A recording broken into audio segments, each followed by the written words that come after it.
Ang 5 taon ng pagmamahalan, nagtapos sa isang piraso lang ng papel, sa harap ng lahat ng tao, sa mismong dili. Ang asawa kong si Marco, kasama pa ang kanyang kabit na may ipinagbubuntis, ay inabutan ako ng diborsyo. Ang bahay na pinangarap naming itayo sa Alabang, at ang milyon-milyong ipon namin, ay tila nawala ng parang bula. Ngunit sa likod ng matinding sakit, may isang lihim na naghihintay sa akin, na magpapabago ng lahat. Bago ka magpatuloy, mag-subscribe ka muna, baka sa katahimikan mo, may isang kwentong para sa iyo. Narito ako, si Elia, 35 taong gulang. Isang arkitekto na minsan ay nangarap, ngunit tinalikuran ang lahat para itayo ang pamilyang akala ko'y magiging tahanan ko. Ngayon, nakatayo ako sa gitna ng Ninoy Aquino International Airport. Sa harap ko, si Marco, ang asawa ko sa loob ng 5 taon, ay iniaabot sa akin ang isang papel ng diborsyo. Sa kanyang tabi, si Sarah, ang babaeng may ipinagbubuntis na anak niya.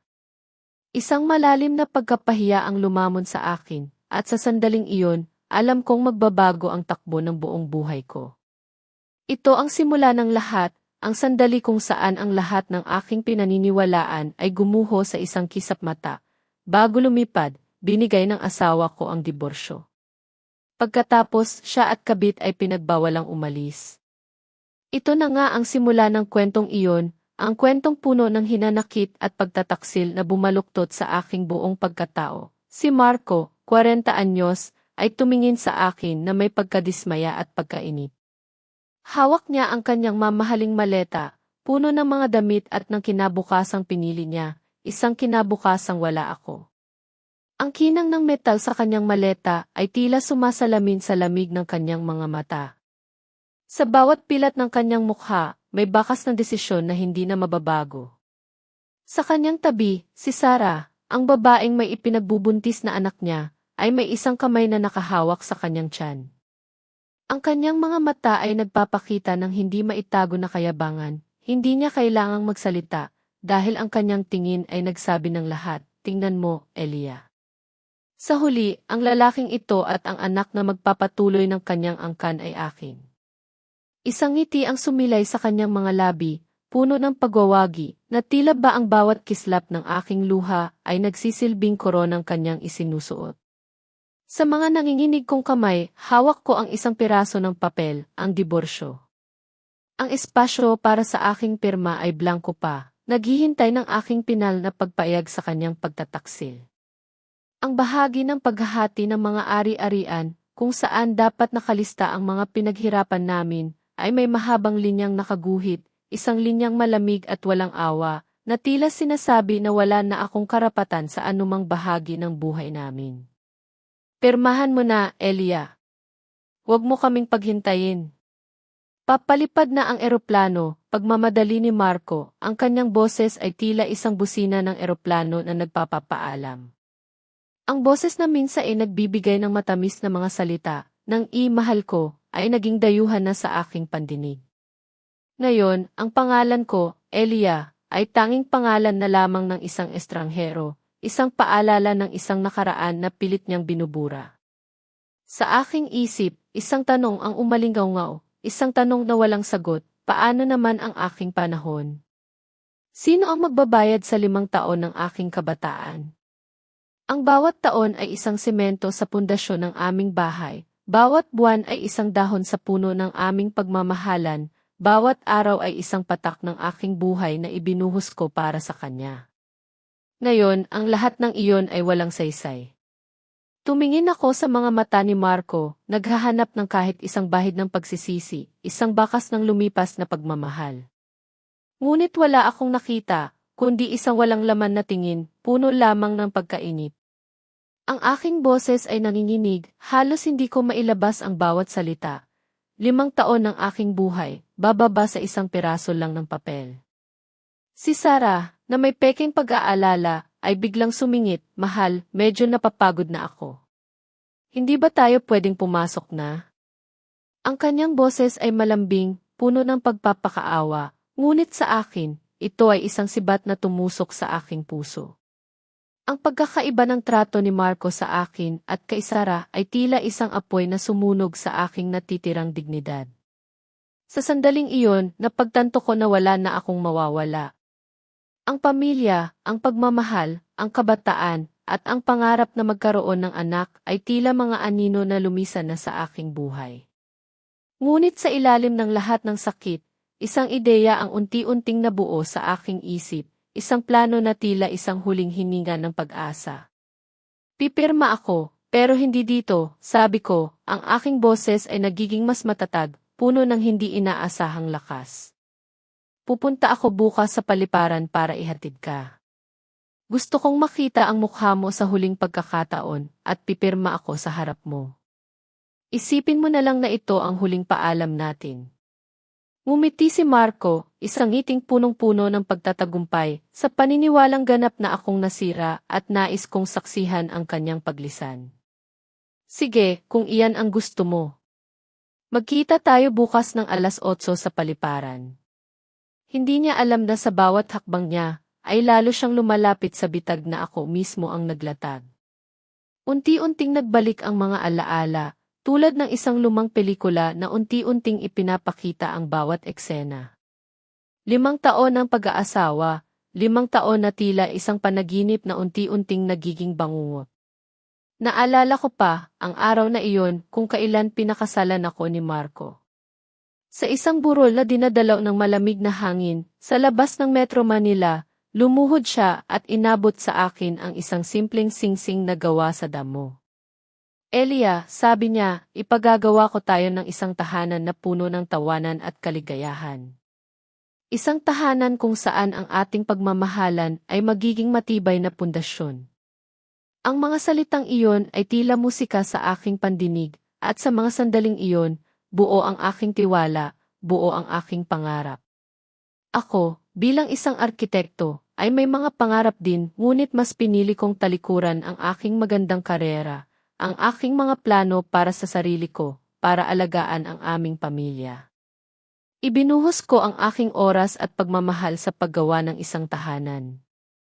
Nag-aral akong magluto ng mga paboritong pagkaing Pilipino tulad ng adobo, sinigang at kare-kare para lang mapaligaya si Aling Teresita, ang aking biyenan. Bawat sangkap, bawat timpla ay may bahid ng aking pagmamahal at pag-asa na sana, sa pamamagitan nito, ay matanggap ako sa kanilang pamilya. Ngunit ang aking biyenan, si Aling Teresita, ay hindi madaling mapalagay. Sa bawat hapagkainan, sa bawat pagtitipon, ay lagi niyang ibinabato ang parehong tanong, ang parehong pahiwatig. Ang anak ni Aling Gloria may apo na sa panganay. Kailan kaya magkakaroon ng mga tawa ng bata dito, Elia? Ang kanyang mga salita ay tila maliliit na karayom na tumutusok sa aking puso. Ramdam ko rin ang bigat ng mga tsismosa sa aming komunidad. Ang kanilang mga tingin at bulungan ay tila nagpapahiwatig na may kulang sa akin, na hindi ako sapat. At naroon din si Sheila, ang kapatid ni Marco, ang aking hipag. Madalas siyang humihiram ng aking mamahaling damit, at walang pag-aalinlangan na humihingi kay Marco ng mga bagong mamahaling bag sa kanyang mga mata. Ako ay tila isang tagapagsilbi, isang na naglalakad. Isang tao na naroon lamang para magbigay ng kanilang mga luho. Wala akong magawa kundi ang tumahimik at tanggapin ang lahat, dahil ayoko ng gulo, ayoko ng hidwaan sa pamilyang pinilit kong buin. Ang tanging nagbibigay sa akin ng konting init sa tahanang iyon ay si Mang Andres, ang aking biyenan, isang retiradong propesor. Siya lamang ang tanging nakakaintindi sa aking pinagdadaanan. Ngunit kahit siya, ay walang magawa sa harap ng kanyang asawa. Madalas, makikita ko na lamang siyang bumubuntong hininga, at tinitingnan ako na may mata ng pagkaawa, isang tingin na tila ba sinasabi na, pasensya na, anak, wala akong magawa. Isang araw, habang naglilinis ako ng aming lumang bodega, natagpuan ko ang aking mga lumang drawing para sa isang eco-resort project. Ang bawat linya, bawat kurba, bawat detalye ay nagpapaalala sa akin ng dating Elia, ang Elia na puno ng tiwala sa sarili, ang Elia na puno ng mga pangarap. Bigla kong naramdaman ang sakit ng pagkawala, ang sakit ng pagkalimot sa sarili ko. Nang ibinahagi ko ito kay Marco, ang kanyang sagot ay puno ng kawalang bahala. Bakit mo pa tinitingnan ang mga lumang bagay na iyan? Nakakapagod lang iyan, magpahinga ka na. Ang kawalang bahala ni Marco, ang pagiging makasarili ng kanyang pamilya, at ang aking pagtanggap sa lahat ng iyon, ay siyang lumikha ng mga unang basag sa aming pag-aasawa. Ang tigininto ang kulungan na ito, na akala ko'y magiging tahanan ko, ay naging isang malamig at malungkot na bilangguan, kung saan ang aking mga pangarap ay unti-unting nalalagas, tulad ng mga dahon sa taglagas, sa paglipas ng panahon. Lalong lumago ang negosyo ni Marco. Habang lumalaki ang aming kita, lalo namang dumalas ang kanyang mga pagliban. Business trips, late-night meetings, iyan ang laging kanyang dahilan. Sa simula, pinilit kong maniwala. Sa bawat tawag niya, sa bawat text na nagsasabing abala siya, iniisip ko na ginagawa niya ang lahat para sa amin, para sa pamilyang pinaghirapan namin.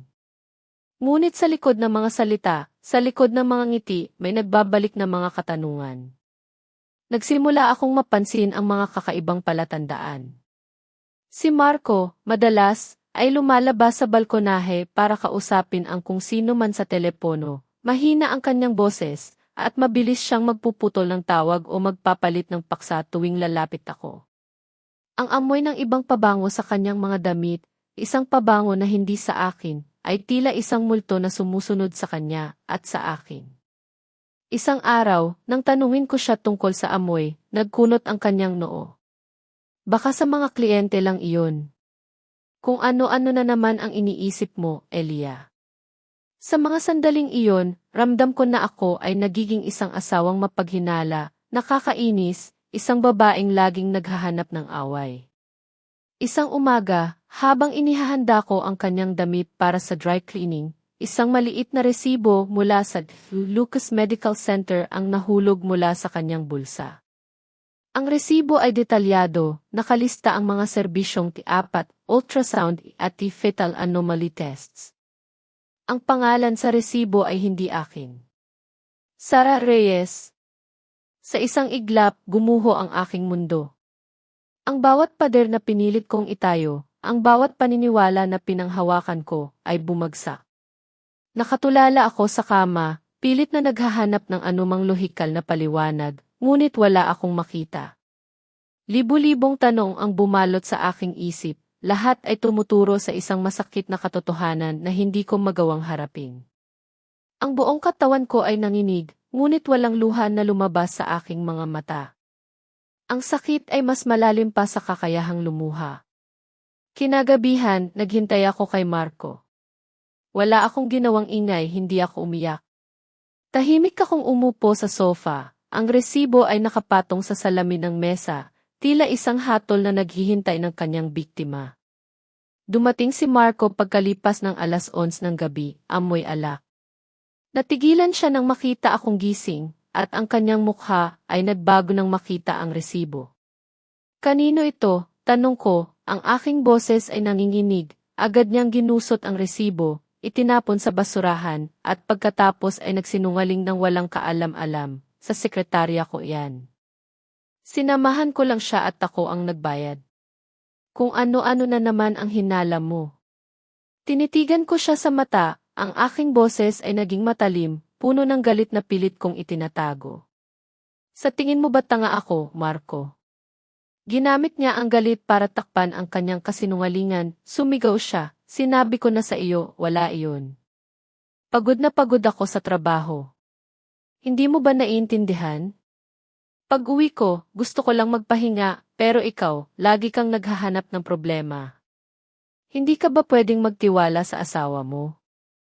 Kinagabihan, sa unang pagkakataon sa loob ng 5 taon, natulog kami na nakatalikod sa isa't isa. Ang malawak na silid ay naging masikip, puno ng hindi pagkakaunawaan at pagtataksil.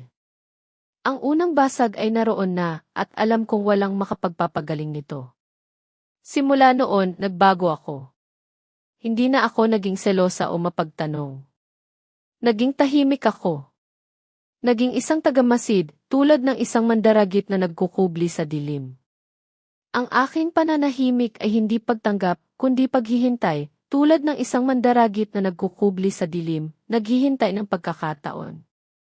Mga minamahal na manonood, nakita niyo na ang simula ng aking paglalakbay. Isang dating alien na puno ng pangarap, ngayon ay nagising sa mapait na katotohanan. Ano sa tingin niyo ang susunod na mangyayari? May pag-asa pa ba para sa akin? Paano kaya ako makakabangon mula sa pagtataksil na ito? Ibahagi ang inyong saloobin sa comment section. Ang inyong mga komento ay nagbibigay lakas at gabay sa akin. Maraming salamat po at sana patuloy niyo akong samahan sa aking kwento. Isang gabi, habang naggangalit ang malakas na ulan at kulog, halos 1:00 na ng madaling araw, nagising ako dahil sa uhaw. Sa pagdaan ko sa opisina ni Marco, nakita ko ang liwanag na sumisilip sa ilalim ng pinto. Narinig ko ang kanyang boses, puno ng pag-aalala at pagkadismaya, na animoy nagbubulong sa isang kausap. Hindi ko mapigilang huminto at sa bawat salita na lumalabas sa kanyang bibig, ay unti-unting lumilinaw ang isang mas malalim na pagtataksil. Kausap ni Marco sa telepono, hindi ko alintana ang halaga. Makakakuha ako ng daan-daang milyong piso kung kinakailangan. Napakabihira ng sindrom na ito kaya walang sansa dito sa Pilipinas. Sabi ng doktor, kailangan itong operahan pagkapanganak pa lang. Kung hindi niya natapos ang pangungusap, ngunit ang katahimikan na sumunod ay mas nakakatakot pa sa anumang salita. Ang bawat patak ng ulan ay tila tumutunog sa aking tainga, at ang bawat kulog ay tila dumadagundong sa aking dibdib. Nakatulala ako sa aking kinatatayuan. Malformation ng sanggol. Operasyon agad pagkapanganak pa lang bilang tanging pagkakataon. Ang paglalakbay na ito sa Amerika ay hindi lamang isang mamahaling biyahe para sa isang anak sa labas. Ito ay isang laban sa oras, isang pagmamadali para iligtas ang isang buhay. Ang sakit na naramdaman ko noong una ay tila nagbago ng anyo, naging isang matinding paghamak. Sa kaibuturan ng aking puso, naramdaman ko ang isang bahagyang pagkaawa para sa inosenteng sanggol. Ngunit mabilis itong nawala, tinangay ng naglalagablab na galit. Si Marco, na walang pag-aalinlangan na gumugol ng milyon-milyon, handang isakripisyo ang lahat para iligtas ang anak ng ibang babae, ay siyang parehong Marco na malamig na nagsabi sa akin, mukhang hindi pa ito ang tamang panahon para sa atin. Nang minsan inangarap kaming magkaroon ng sarili naming anak. Tahimik akong umatras, bumalik sa aking silid. Ang sakit na naramdaman ko ay naging matinding paghamak. Hindi lamang niya ako pinagtaksilan, kundi ginamit niya ang aking pagtitiis at paghihintay para sa kanyang sariling layunin. Ang bawat sandali ng aking paghihintay ay ginamit niya para sa kanyang pagtataksil. Maraming gabi akong hindi nakatulog, pinag-iisipan ang bawat posibilidad. Dumating sa isip ko ang pagtatapos ng lahat, ang pagbibigay na lamang. Ngunit ang imahe ng aking matandang ina, at ang dating alien na puno ng lakas at pangarap, ay siyang nagpabalik sa akin sa realidad. Hindi ako pwedeng mamatay ng walang kabuluhan. Kinabukasan, tinawagan ko si Carlo, ang aking pinakamatalik na kaibigan mula sa kolehiyo, isang henyo sa larangan ng information technology. Ang kanyang mainit na boses ay siyang nagpatunaw sa pader na pinilit kong itayo sa aking puso. Nagkita kami ni Carlo sa isang tahimik na coffee shop, malayo sa mga matang mapanghusga. Ikinuwento ko sa kanya ang lahat, mula sa mga unang hinala, hanggang sa resibo, at sa tawag sa telepono na nagbunyag ng lahat. Si Carlo ay nakinig ng maingat, ang kanyang ekspresyon ay nagpalit-palit mula sa pagkabigla, galit, hanggang sa awa. Hindi ko inakala na ganoon pala ang gagawin ng hayop na iyon, galit na sabi ni Carlo. Ang kanyang kamao ay mahigpit na nakakuyom. Sinabi ko kay Carlo, ang aking boses ay puno ng determinasyon. Hindi na ako gusto ng tahimik na diborsyo, Carlo. Hindi ko rin kailangan ang pensyon na ibibigay niya sa akin dahil sa awa. Gusto kong pagbayarin siya sa lahat ng ginawa niya, ang kanyang karera, ang kanyang reputasyon, at maging ang kanyang kalayaan. Tumingin si Carlo sa akin, puno ng pagkabigla, ngunit may paggalang din sa kanyang mga mata. Tumango siya. Naiintindihan ko. Ano ang kailangan mong gawin ko? Gusto kong malaman kung saan galing ang daan-daang milyong pisong iyon, pakiusap ko. Ngumiti si Carlo, isang ngiting matalim at puno ng pangako. CJ, aalamin natin kung ano ang ginagawa ng iyong marangal na asawa sa likod mo. Sa laban na ito, hindi ka nag-iisa. Ang mga salitang iyon ay tila isang balabal na bumalot sa akin, nagbibigay ng lakas at pag-asa. Nagsimula akong mamuhay ng dalawang magkaibang buhay. Sa umaga, ako ang perpektong asawa, nang umingiti, nagluluto at nag-aasikaso ng bahay. Ngunit sa gabi, ako ang isang magnanakaw na nagtatago sa dilim ng aming sariling tahanan. Ang aking target, ang laptop ni Marco. Sa bawat gabi, pilit kong hinahanap ang pagkakataon, ang tanging sandali kung saan maaari kong isagawa ang aking plano. Si Carlo, ang aking matalik na kaibigan at kasama sa paghihiganti, ay naghanda para sa akin ng isang espesyal na video device, isang e-hardware data cloner. Ipinaliwanag niya na maaari nitong kopyahin ang lahat ng impormasyon mula sa hard drive ng laptop nang hindi na kailangan ng password, basta't nakatulog lang ang computer. Mayroon kang eksaktong 5 minuto, Elia, babala niya, ang kanyang boses ay seryoso, puno ng pag-aalala. Ang bawat salita niya ay tila isang utos na kailangan kong sundin ng walang pag-aalinlangan. Si Marco, sa mga sumunod na araw, ay tila mas nagpakita ng pagmamalasakit. Paminsan-minsan, umuuwi siya na may dalang bulaklak, o kaya inagtatanong kung gusto kong magpunta sa isang lugar para magpahinga. Alam kong ito ay isang palabas lamang, isang pilit na pagpapanggap upang panatagin ako bago siya tuluyang tumakas.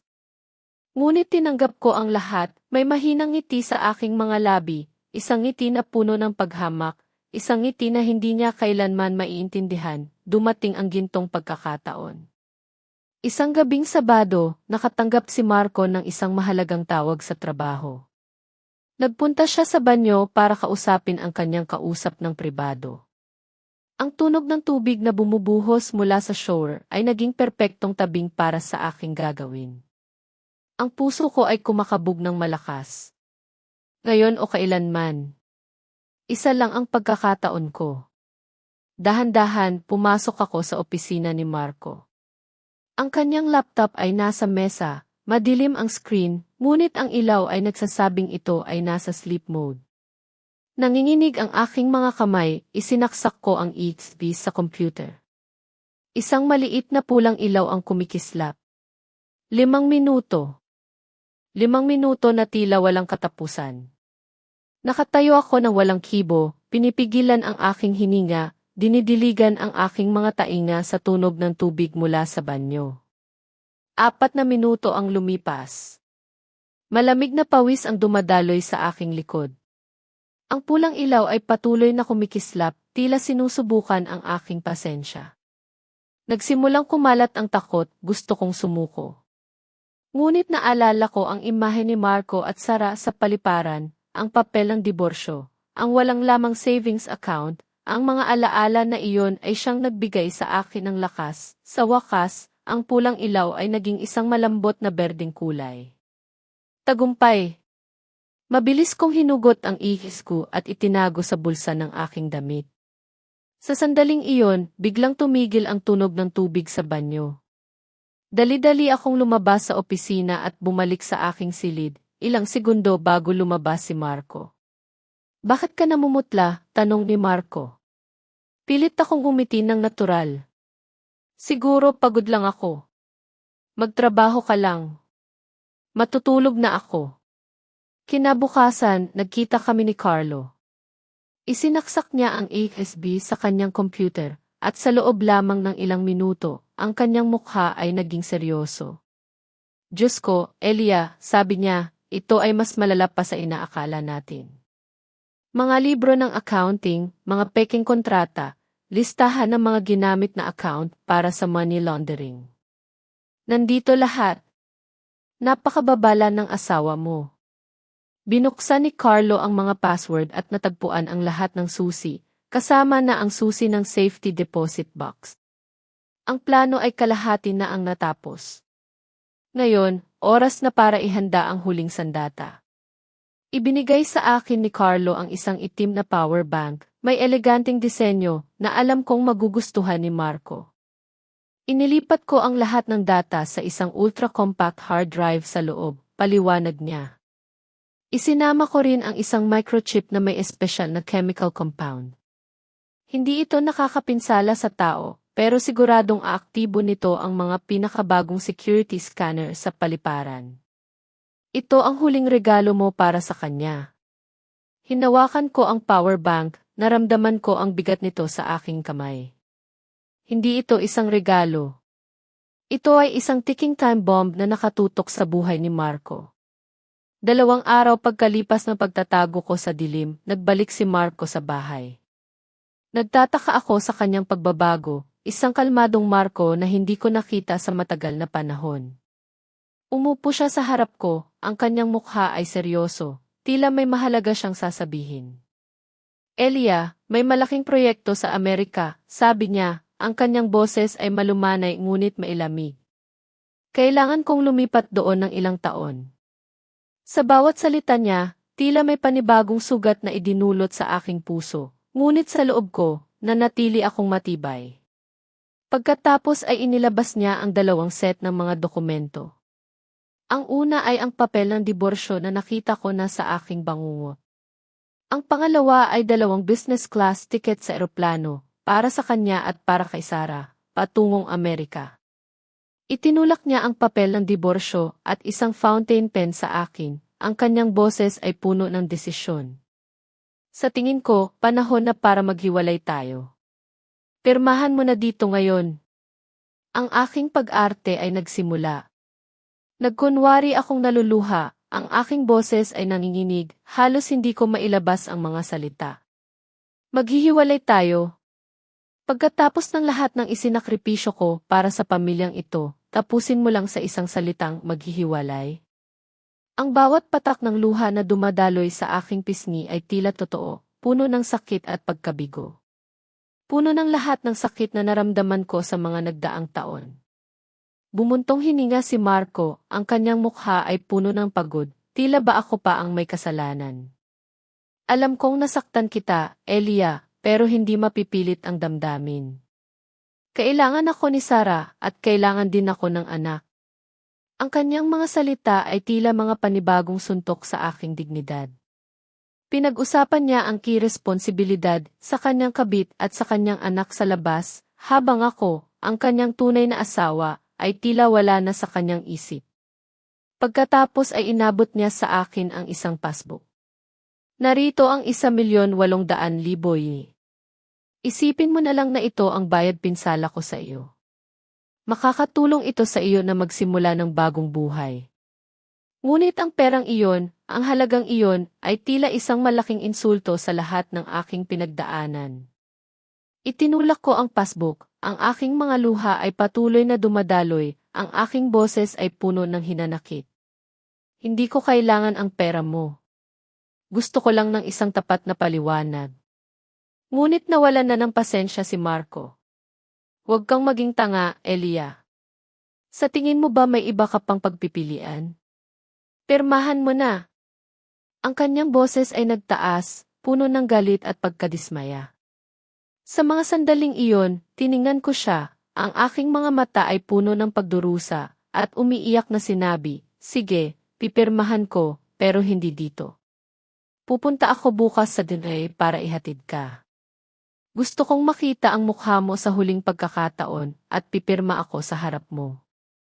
Isipin mo na lang na ito ang huling paalam natin. Sa ilalim ng aking pag-arte, isang ngiti ng pagtatagumpay ang sumilay sa aking puso. Ito na ang huling pagtatanghal, ang huling bitag na kailangan niyang pagpasukan. Ngumiti si Marco, isang ngiting puno ng paghamak, puno ng pagtatagumpay. Sige, kung iyan ang gusto mo. Magkita tayo bukas ng 8:00 sa dinner. Hindi niya alam na sa bawat hakbang niya, ay lalo siyang lumalapit sa kanyang pagbagsak. Kinaumagahan, sa Ninoy Aquino International Airport, nakasuot ako ng isang kupas na kulay abong damit. Walang makeup, ang aking mukha ay mukhang pagod at nalulumbay, na tila ba sa isang gabi ay tinandaan ako ng ilang taon. Si Marco at Sarah ay dumating, magkasama, mukhang masaya, tila walang pinagdadaanan. Si Marco ay maihawak na kanyang mamahaling maleta, habang si Sarah ay maihawak sa kanyang tiyan, ang kanyang ngiti ay walang bahid ng pagsisisi. Elia, sige na, pirmahan mo na, pagmamadali ni Marco, ang kanyang boses ay puno ng pagkainip. Pilit akong nagmakaawa, ang aking mga luha ay patuloy na dumadaloy, hinihingi ko sa kanya na mag-isip-isip. Ngunit nagalit siya, sumigaw. Tama na, Elia. Tumigil ka na sa pag-arte. At sa isang iglap, isang malakas na tunog ang umalinggaw sa buong paliparan. Isang tilapak na nagpagulantang sa lahat. Mainit ang aking pisngi, naramdaman ko ang sakit, at natumba ako sa malamig na sahig. Ang sampal ni Marco ay masakit, ngunit sa loob ko, isang tahimik na pagtatagumpay ang sumiklab. Ang plano ay nagsisimula ng magtagumpay. Isang batang babae na nakatayo malapit sa amin ay nakuhanan ang buong pangyayari sa kanyang telepono. Dahan-dahan akong tumayo at itinuro ang aking lumang maleta na iba sa kanilang mga mamahaling maleta. Pipirmahan ko. Hiling ko lang, ibigay mo sa akin ang lumang maleta na iyan. Iyan lang ang alaala natin. Iyan ang ginamit natin sa honeymoon. Ang aking boses ay nanginginig, puno ng kalungkutan. Ang luma kong maleta ay tila isang nakaraang hindi na maibabalik. Ngumiti si Marco, puno ng paghamak. Sige, gawin mo ang gusto mo. Anong halaga ba ng isang luma at sirang maleta? Pirmahan mo na. Nanginginig ang aking mga kamay, pinirmahan ko ang papel. Sa sandaling pumunta sina Marco at Sarah sa check-in counter, mabilis kong pinalitan ang luggage, tag mula sa mamahaling maleta ni Marco, patungo sa aking lumang maleta. Ang lumang maleta na may pangalan ni Marco Martinez ay unti-unting dumausdos papasok sa conveyor belt, dala-dala ang sikreto ng lahat ng kanyang kasalanan. Ang kanyang kinabukasan ay nasa loob na ng maletang iyon, handa ng mabunyag sa harap ng lahat. Mula sa malayo, tahimik akong nanood. Sinundan ko ng tingin si Marco at si Sarah habang naglalakad sila patungo sa security checkpoint. Nauna si Sarah, dumaan siya ng walang problema, tila isang ordinaryong pasahero na nagmamadaling humabol sa kanyang flight. Ngunit nang dumating ang turn ni Marco, ang lahat ay nagbago. Inilagay niya ang kanyang hand carry bag at mga personal na gamit sa tray, kasama ang itim na power bank na siyang huli kong pirigalo para sa kanya. Pagkatapos, isang matinis na tunog ng alarma ang umalinggaw sa buong paliparan. Nagkislap ang pulang ilaw sa security screen, tila isang babala na hindi pwedeng ipagwalang bahala. Agad na lumapit ang dalawang security personnel, ang kanilang mga mukha ay seryoso at walang emosyon. Inutusan nila si Marco na tumayo ng tuwid at itaas ang kanyang mga kamay. Si Marco, sa kabila ng lahat ng kanyang kayabangan, ay natigilan. Ano ang nangyayari? Nagkamali siguro, sabi niya, ang kanyang boses ay puno ng pagkabigla at pagtataka.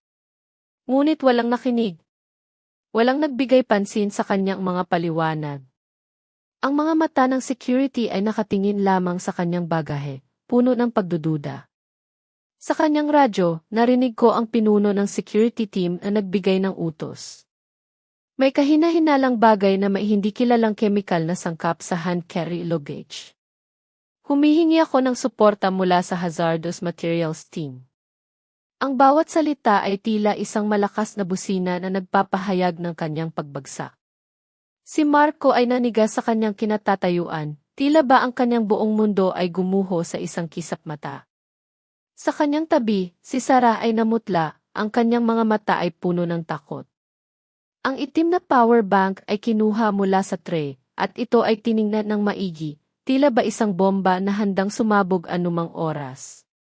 Dinala si Marco sa isang espesyal na security room. Alam kong si Carlo, ang aking tapat na kaibigan, ay nagpadala ng isang espesyal na unlock code sa mga otoridad, inilihim ang kanyang pagkakakilanlan. Ang bawat detalye ng aming plano ay nagaganap ng maayos. Sa loob ng security room, pilit pa ring nagpakita ng kayabangan si Marco. Ngunit nang gamitin ng mga security personnel ang device ni Carlo, ang lahat ng kanyang encrypted data ay bumagsak. Ang kanyang mga sikreto, na matagal nang nakatago, ay unti-unting nabunyag sa harap ng lahat. Sa malaking screen sa loob ng silid, lumabas ang napakaraming Excel files, mga komplikadong chart ng money flow na tila isang sapot ng gagamba. Mayroon ding mga bank statement ng mga transaksyon sa mga shell companies sa ibang bansa at mga kontrata ng real estate na may kahina-hinalang pagpapalaki ng presyo. Ito ay isang perpektong mapa ng isang napakalaking money laundering network. Ang mukha ni Marco ay nawalan ng kulay, tila ba naubusan ng dugo. Ang kanyang kayabangan ay unti-unting nawala, napalitan ng matinding takot. Umatras siya, ang kanyang mga binti ay nanginginig. Hindi maaari. Paano? Ang kanyang boses ay halos hindi na marinig, puno ng pagkabigla at pagdududa. Biglang, dumating ang mga pulis, kasama ang isang warrant of arrest. Marco Martinez, kami ay mula sa Economic and Financial Crime Unit. Ikaw ay inaresto dahil sa hinalang money laundering at organisadong iligal na aktibidad sa ekonomiya.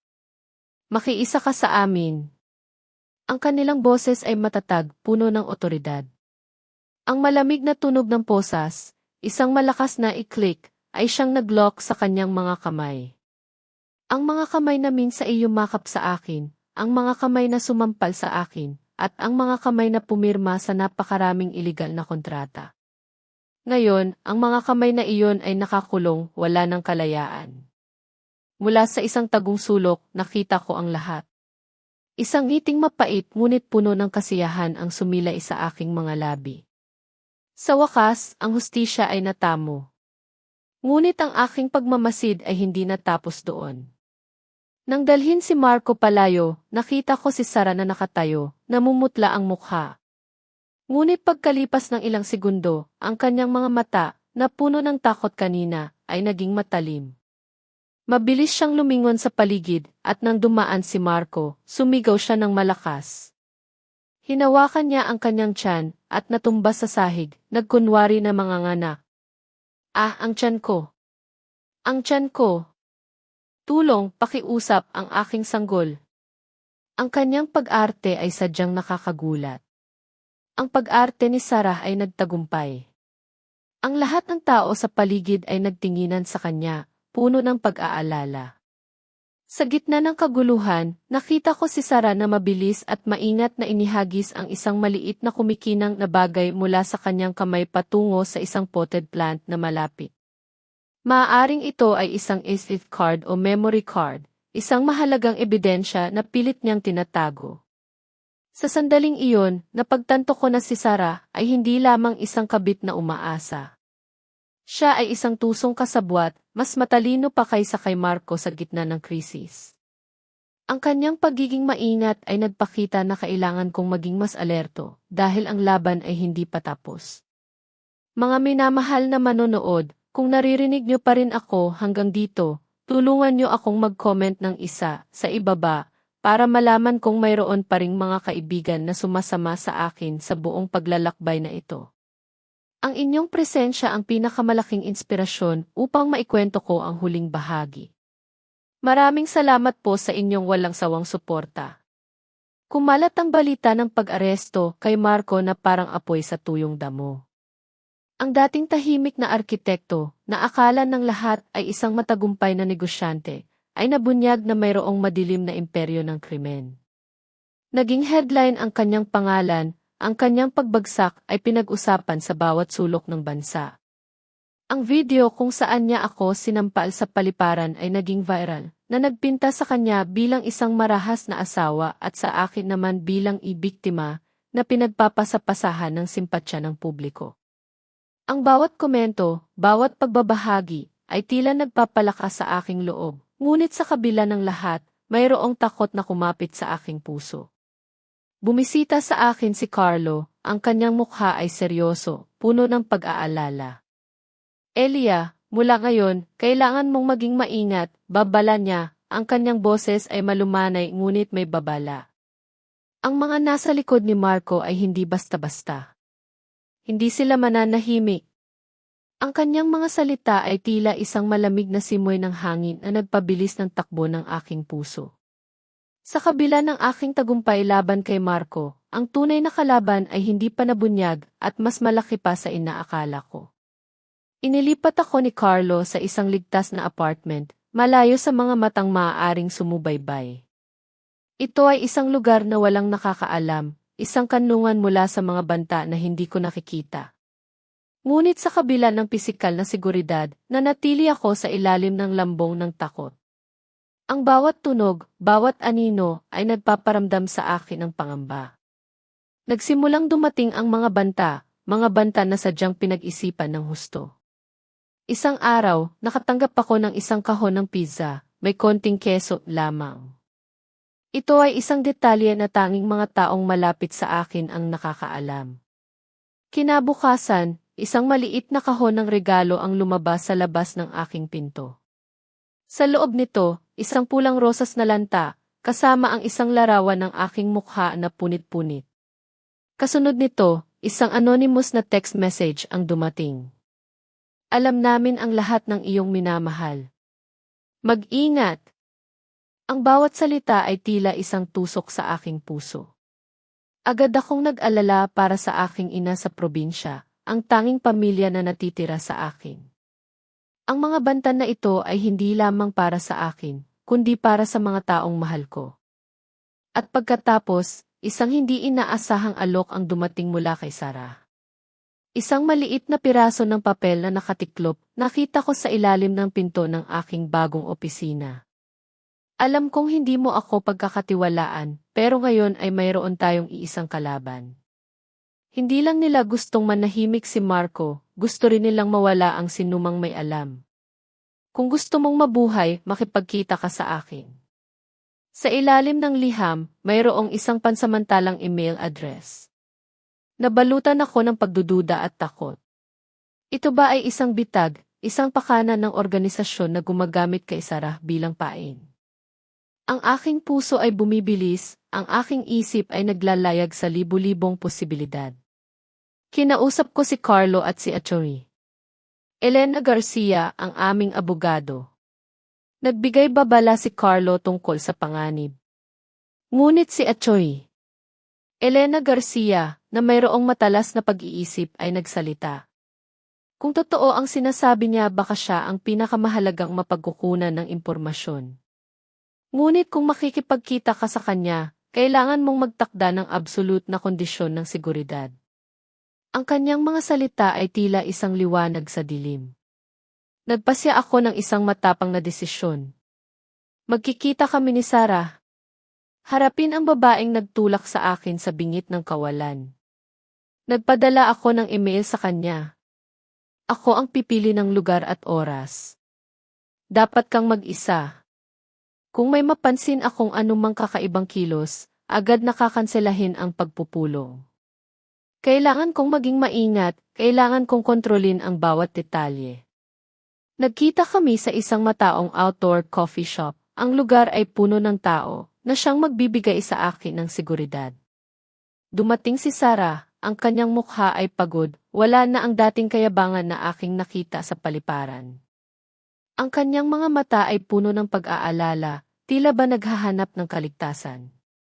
Gusto kong mabuhay, Elia, at sa tingin ko, ikaw rin, direkta niyang sinabi. Walang paligoy-ligoy, walang pag-aaksaya ng oras. Ibinunyag niya ang tungkol kay Gi ang matanda, at Ti ang tagapayo, ang mga taong kinatatakutan maging ni Marco. Inamin niya na inihagis niya ang ASIF card na naglalaman ng ebidensya ng direktang transaksyon sa pagitan niya at ng mga tauhan ni I ang tagapayo. Ito ay isang mahalagang impormasyon, isang piraso ng puzzle na kailangan namin. Inabot niya sa akin ang isang larawan ng isang lalaki na nakikipagkamay kay Marco. Hindi ito ang boss. Ito ang pinagkakatiwalaan niyang tao. Ang tawag namin sa kanya ay ang tagapayo, paliwanag niya. Ang bawat salita ni Sarah ay nagbibigay ng bagong impormasyon, nagbubunyag ng mas malalim na layer ng krimen. Nagmakaawa si Sarah para sa kooperasyon. Hindi kailanman paniniwalaan ng pulisya ang isang tulad ko, pero ikaw. Ikaw ang biktima, ang bayani na naglantad ng kaso. Mayroon akong impormasyon at mayroon kang inosensya at determinasyon. Magtulungan tayo para pabagsakin sila. Ang kanyang mga salita ay puno ng katotohanan. Ako, bilang biktima, ay may kredibilidad na wala siya. Pagkatapos ng matagal na pag-iisip, tinanggap ko ang kanyang alo. CJ, pansamantala tayong magtutulungan, pero kailangan mong ibigay sa akin ang lahat ng impormasyong alam mo, at huwag mo nang isipin na pagtataksilan ako. Isang marupok ngunit mapanganib na alyansa ang nabuo, isang alyansa na kinakailangan upang labanan ang isang mas malaking kalaban. Sa bawat isa sa amin, mayroong isang bahagi na nakalaan sa paghihiganti, ngunit ngayon, mayroong mas malaking laban na kailangan naming ipanalo. Sa loob ng opisina ni Atty. Elena Garcia, sa gitna ng kadiliman ng gabi, nagpulong kami para sa aming huling estratehiya. Ang mesa ay puno ng mga mapa, diagram, at mga litrato ng mga tao na aming pinipilit na pabagsakin. Si Sarah, sa kabila ng kanyang pagiging kabit, ay naging mahalagang bahagi ng aming alyansa. Ibinunyag niya ang lahat ng kanyang nalalaman tungkol sa organisasyon ni E. ang matanda, at kung paano pinatakbo ni E. ang tagapayo, ang kanilang money laundering operation sa pamamagitan ng mga shell companies. Ang bawat salita niya ay tila isang piraso ng puzzle na unti-unting bumubuo ng mas malaking larawan. Matapos makinig, kinumpirma ni Carlo ang impormasyon ni Sarah sa pamamagitan ng mga datos na nakuha niya mula sa laptop ni Marco. Bingo! Ang pangalan na ang tagapayo ay hindi direkta, ngunit patuloy siyang nakikipag-ugnayan kay Marco sa pamamagitan ng naka-encrypt na email sa ilalim ng alias na ang tagapayo. At ang huling destinasyon ng halos lahat ng black money ay isang overseas investment fund na konektado sa kanya. Ang bawat koneksyon ay nagpapakita ng mas malalim na lambat ng krimen. Ngunit may isang bagay na mahalaga. Paliwanag ni Atty. Elena Garcia, kailangan namin ng direktang ebidensya, isang transaksyong in flagrante delicto, upang mahuli ng personal si E. ang matanda at E. ang tagapayo. Hindi sapat ang circumstantial evidence lamang. Kailangan namin ng isang bagay na hindi nila maitatanggi. Doon ako nagbigay ng ideya, isang ideya na tila isang huling hininga ng pag-asa. Magtatakda tayo ng bitag. Pagpapaniwalain natin sila na mayroon tayong mas mapanganib na ebidensya kaysa sa pulisya, at ang ebidensyang iyon ay nasa ating mga kamay. Sa bawat isa sa amin, mayroong determinasyon na kailangan naming gawin ang lahat para magtagumpay. Binuo namin ang plano. Si Sarah, gamit ang kanyang koneksyon sa mga dating kasamahan ni Marco, ay sinimulan ang pagkakalat ng tsismis. Nagsimula siyang magreklamo na siya ay pinabayaan ni Marco at ng organisasyon. Ipinahiwatig niya na mayroong T-Life Insurance si Marco para sa kanya, isang T-original na accounting ledger na may perma ni E. ang matanda. At nais niyang ibenta ito ng mataas na halaga upang makatakas kasama ang kanyang anak. Ang bawat salita ay sadyang pinag-isipan, bawat galaw ay sinadya. Samantala, inihanda namin ni Carlo ang isang abandonadong bodega bilang lugar ng transaksyon. Nilagyan namin ito ng 12 ng mga nakatagong kamera at mikropono. Si Atty. Elena Garcia naman ay nakipag-ugnayan sa isang mapagkakatiwalaang pinagmulan sa pulisya, humihiling na maging handa ang isang Special Forces team na 1 kilometro lamang ang layo.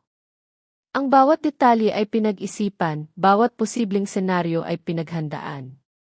Pagkalipas ng 3 araw ng matinding paghihintay, isang anonymous na email ang dumating kay Sarah. Isang audio file lamang ang laman nito. Gusto kong makita ang hawak mo. Biyernes ng gabi, -9 sa bodega. Mag-isa ka lang at dalhin mo ang paninda. Kung makita ko ang pulisya, ni ikaw o ang bata sa iyong sinapupunan ay hindi na makakakita ng bukas. Ang bawat salita sa audio file ay tila isang malamig na kamay na humawak sa aming leg. Biyernes ng gabi. Ako, si Carlo at si Atty. Elena Garcia ay nasa loob ng isang nakakubling van, nakatutok sa mga monitor ng kamera. Pumasok si Sarah sa bodega, dala ang maleta na naglalaman ng ihipeking accounting ledger. Ang kanyang mukha ay seryoso, puno ng determinasyon. Maya-maya, isang itim na sedan ang dumating. Dalawang lalaking nakasuot ng itim ang bumaba, sinuri ang paligid. Pagkatapos, lumabas si ang tagapayo, isang lalaking mukhang matalino sa kanyang madilim na suit, na salungat sa abandonadong paligid. Ang paninda, tanong ni ang tagapayo, ang kanyang boses ay malamig at walang emosyon. Nagkunwari si Sarah na nanginginig. At ang pera?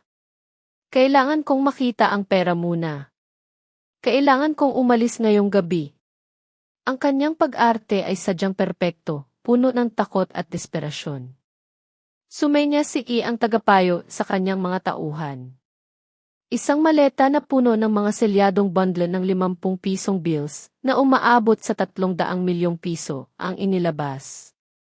300 milyong piso. Sapat na para sa iyo at sa iyong anak na magsimula ng bagong buhay. Ibigay mo ang paninda. Mahigpit na niyakap ni Sarah ang maleta. Kailangan kong kumpirmahin na totoo ang pera. At pagkatapos, isang hindi inaasahang pangyayari ang naganap. Isang marangyang sasakyan ang tahimik na dumating, ang mga headlight ay nakatutok sa pinto ng bodega. Bumukas ang pinto ng sasakyan at isang lalaki ang bumaba. Hindi maaari, sabay naming bulong ni Atty. Elena Garcia. Magtataka si Carlo. Ito ang pangulo ng pinakamalaking charity foundation sa bansa, isang iginagalang na negosyante. Ito si ang matanda. Pumasok si ang matanda, kalmado at puno ng otoridad.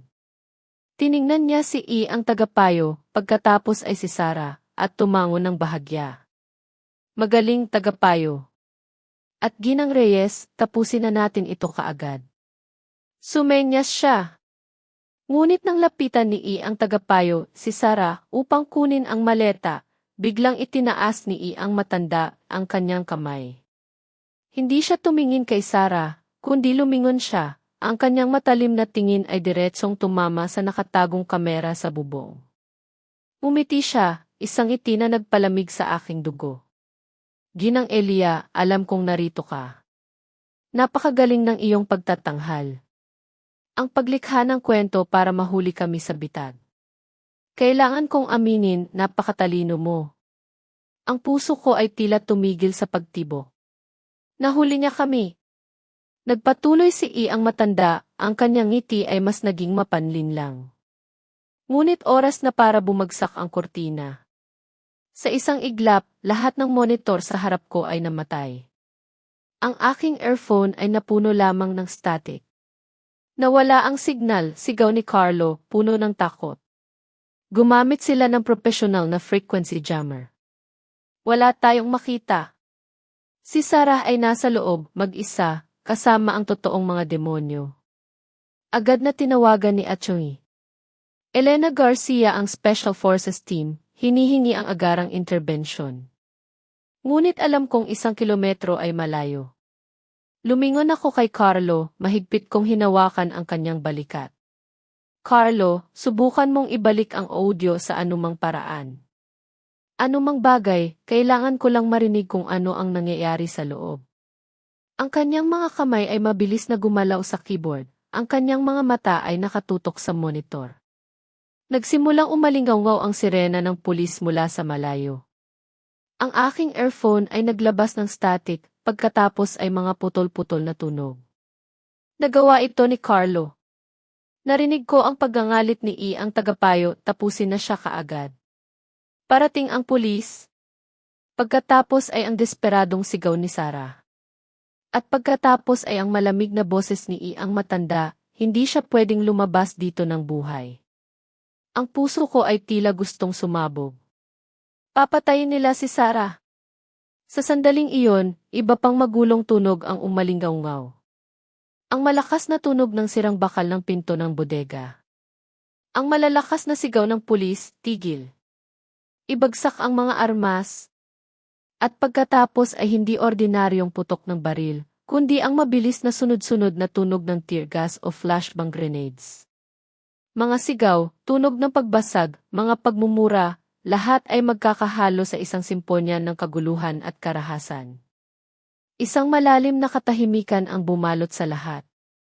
Ang putukan at paglalaban ay tila tumagal lamang ng ilang minuto, ngunit para sa amin, ito ay isang walang katapusang panahon. Sa wakas, unti-unting humupa ang lahat. Narinig na lamang ang mga utos ng pulis at ang mabilis na hakbang. Lumapit sa aming van ang isang pulis, nag-ulat, na neutralize na namin ang lahat ng suspect, kasama na ang pinuno. Salamat sa inyong kooperasyon. Bumuntong hininga ako ng malalim, ngunit agad akong nagtanong, at ang babaeng nasa loob, ligtas ba siya? Tumango ang opisyal. Ligtas siya, bukod sa kaunting pagkabigla. Napakatapang niya. Sa gitna ng kaguluhan, malakas niyang sinuntok ang lalaking humahawak sa kanya, gamit ang maleta, na nagbigay sa amin ng kritikal na pagkakataon upang makuha ang target. Si Sarah ay dinala sa ospital para sa pagsusuri. Ang laban ay tila nagtatapos na. Sa gitna ng siksikan ng korte, umupo ako sa pinakadulong hilera, nagtatago sa anino, ayokong makilala. Nais ko lamang saksihan ang paghatol ng hustisya.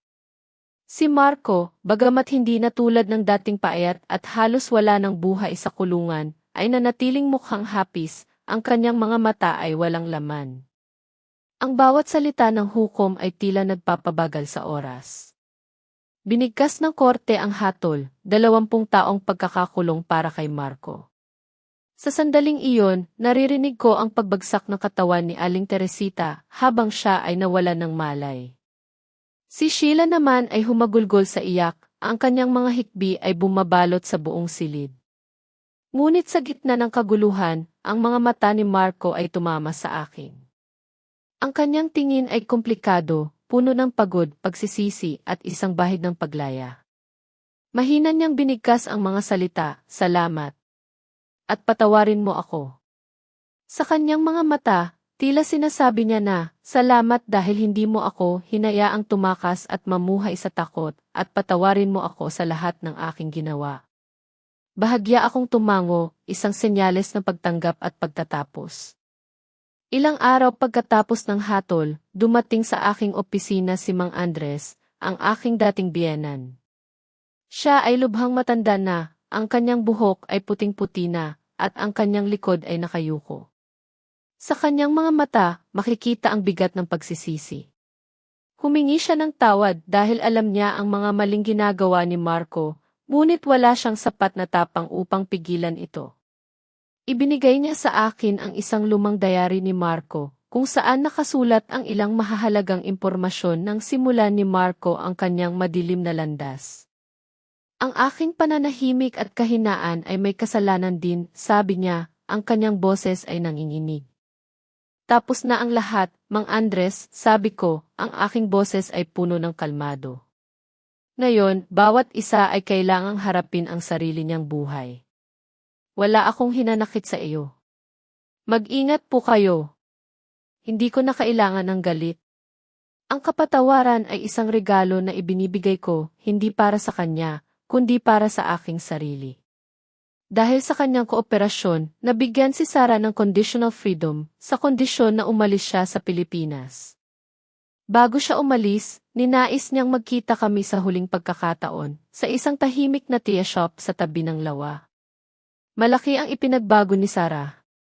Mas payat siya, at wala na ang dating kayabangan sa kanyang mga mata. Sa halip, mayroong isang kakaibang kapayapaan ang bumabalot sa kanya. Alam kong wala ng saysay ang humingi ng tawad ngayon, sabi niya, ang kanyang boses ay malumanay. Nagkamali akong pumasok sa inyong pamilya. Noon, nabulag ako sa mga pangako at ambisyon ni Marco.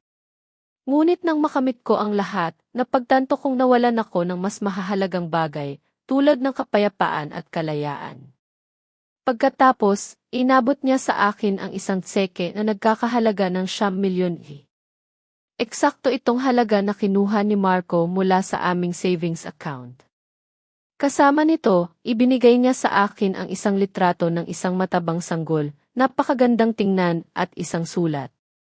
Ipinaliwanag sa sulat na ang operasyon ng kanyang anak ay napondohan ng isang charity foundation na nakakuha ng pera mula sa mga ari-arian na kinumpiska mula sa organisasyon ni Marco.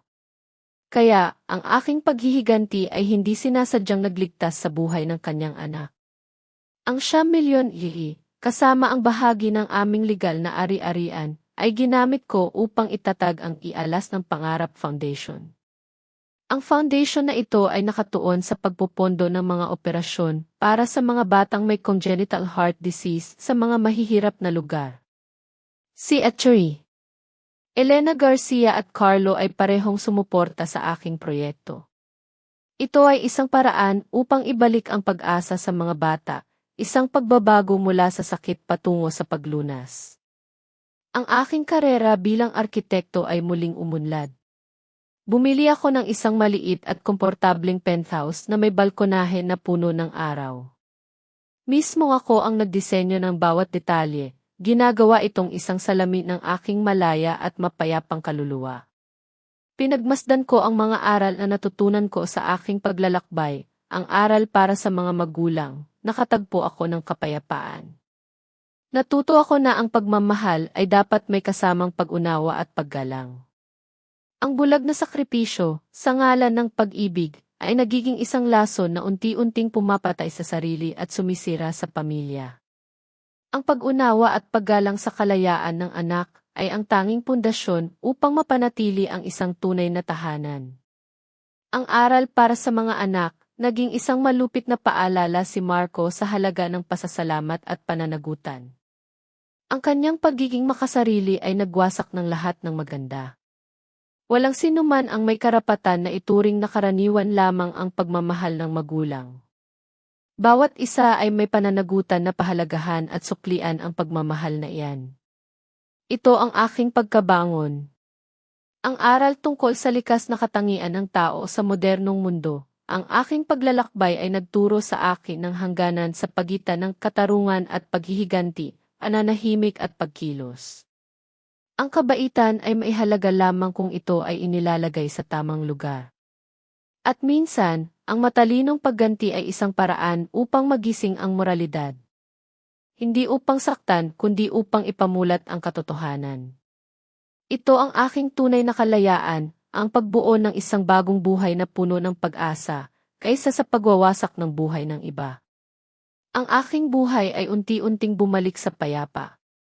Bawat umaga, nagtitimpla ako ng tsaa, pinagmamasdan ang mga bagong usbong sa aking balkonahe.